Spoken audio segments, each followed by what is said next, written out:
You have been lied to about how to build wealth, and the lie is costing you tens of thousands of dollars. According to the U.S. Bureau of Labor Statistics Consumer Expenditure Survey, released in December 2025, the average American household spent $78,535 in 2024, and housing alone consumed 33.4% of that total, while transportation devoured another 17%. Those two categories combined ate over 50 cents of every dollar spent by the typical American family. Meanwhile, the personal finance advice most people hear tells them to skip their morning coffee. Here is the thing about the latte factor. The concept itself comes from a real place.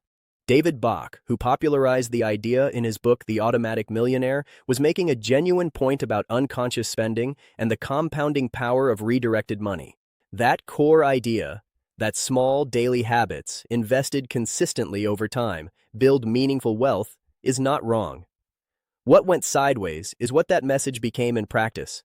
A cultural fixation on $5 lattes as the primary obstacle standing between ordinary Americans and financial freedom. That framing is not just unhelpful.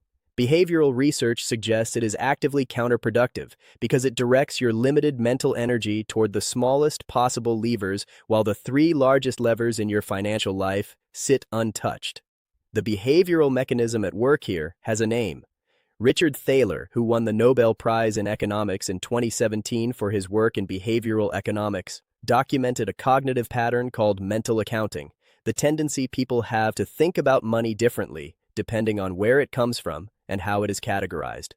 One consequence of mental accounting is that we give disproportionate attention to small, discrete, easily observable expenses, like a daily coffee purchase that appears on a bank statement as a clear line item, while systematically underweighting large, complex, diffuse costs like our housing situation, our car payment, or the gap between what we currently earn and what we could earn.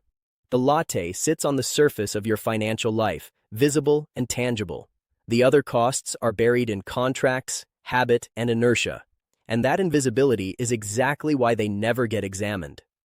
Think about it this way. Eliminating a $5 daily coffee habit saves you approximately $1,800 per year, a real number, not dismissible. But that same BLS survey found the average American household spends $26,266 annually on housing and $13,318 on transportation. A 10% reduction in your housing cost, finding a place $220 per month cheaper, or taking on a roommate, or refinancing at a better rate, saves you $2,620 per year. That is $820 more than skipping coffee every single day, and you still get your coffee. A 10% reduction in transportation costs saves another $1,330. These are not exotic financial maneuvers. They are the natural result of directing your focus toward the categories that actually dominate your budget. So here are the three big wins, the ones that move the real numbers. The first is your housing decision.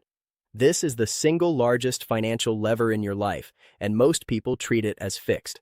They find a place, sign a lease, or take out a mortgage, and then redirect all their financial optimization energy toward grocery store receipts. But your housing cost, revisited deliberately, is where the most significant one-time decisions live. The research on this is consistent. A household that consciously downsizes, takes on a roommate, moves to a neighborhood with lower costs per square foot, or strategically times a refinancing decision does not save hundreds of dollars per year. It saves thousands. There is a concept in personal finance sometimes called the one decision rule, and it applies precisely here.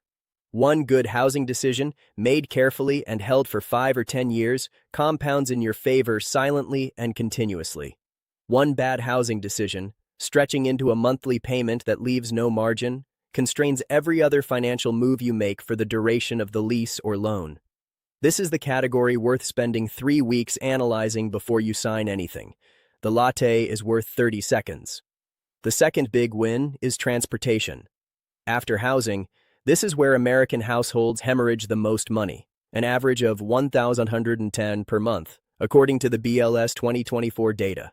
That figure includes vehicle purchases, insurance, financing charges, fuel, maintenance, and everything associated with owning and operating a car.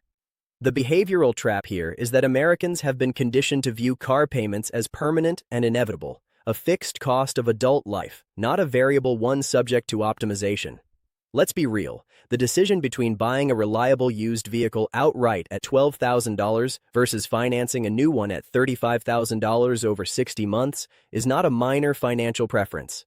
It is a $23,000 gap that, invested at historical market returns, becomes a substantially larger sum over a decade. The car payment that feels normal, because everyone around you has one, is one of the most consistently wealth-suppressing financial habits in American households. What you choose to drive and how you choose to pay for it is a decision that affects your net worth far more profoundly than whether you make coffee at home or buy it out. The third big win is income, and this is the one most traditional personal finance advice ignores almost entirely because it requires talking about offense instead of defense. The Latte factor framework is pure defense. Cut here, reduce there, eliminate this small pleasure. But your income is not fixed, and research consistently shows that most people leave meaningful money on the table simply by not pursuing it. ADP research data from January 2026 shows that job changers, workers who switched employers over the prior 12 months, saw annualized pay growth of 6.4% compared to 4.5% for workers who stayed in their current role. That gap is not enormous in percentage terms, but apply it to a $65,000 salary. The job stayer received roughly $2,925 in additional annual pay, while the job changer received roughly $4,160. Over 5 years, with each year's raise compounding on the higher base, the difference accumulates into a gap that no amount of coffee skipping closes. And that is in today's more modest labor market. In early 2024, according to ADP, the spread between job switchers and stayers had widened to nearly 5 percentage points. The income side of your financial life is not fixed. It is a variable you have more control over than your morning beverage. The behavioral economics lens on all three of these big wins points to the same underlying dynamic. Thaler's mental accounting research explains why we feel more accomplished eliminating a daily small purchase than we do researching our housing market or updating a resume. The small purchase is visible, discreet, and produces an immediate sense of control. The big win decisions require tolerating complexity, uncertainty, and the discomfort of change, which our brains are wired to avoid. Thaler and Kahneman both documented the way loss aversion and status quo bias interact to keep people locked into familiar financial patterns even when the cost of staying is objectively higher than the cost of changing. Your current apartment, your current car payment, your current employer. All of these carry the psychological weight of the familiar. Optimizing them requires disrupting something that feels stable, which is why most people never do it and redirect their attention toward the latte instead. There is also something worth naming about what the latte criticism does to people psychologically. Research on financial stress and behavior consistently shows that individuals who feel they have no meaningful path to financial progress eventually disengage from financial planning entirely. If the message you absorb is that your financial situation depends on your ability to deny yourself small daily pleasures indefinitely, you are operating in a scarcity mindset. And scarcity mindset, as documented by behavioral economists Sendil Mullainathan and Eldar Shafir in their research on cognitive bandwidth and poverty, actually impairs the quality of financial decision-making. You make worse choices when your mental model of financial progress is built on permanent deprivation. The Big Win framework, by contrast, creates a different psychological context. You are making a few deliberate, high-leverage decisions and then protecting your enjoyment of everything else. Here is your concrete action step for this week. Pull up your last 3 months of bank and credit card statements and total up exactly how much you spent on housing and transportation combined. Then ask yourself a single honest question. Is each of those numbers the result of a deliberate decision you made with full awareness of the alternatives?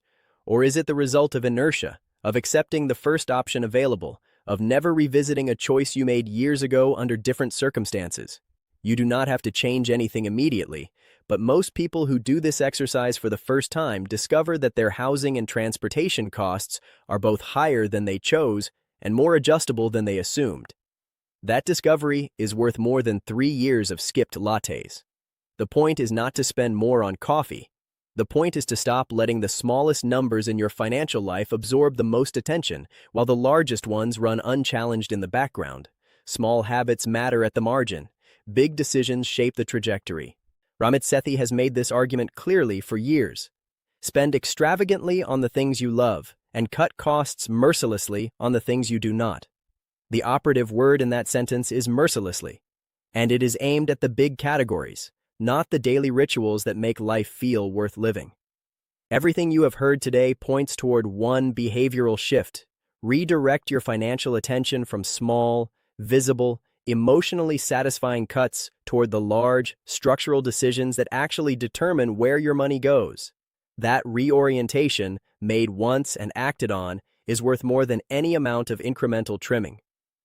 At NextGen Finance, this is exactly the kind of reframe we build every week, taking the conventional wisdom, running it against the actual research, and handing you the version that works.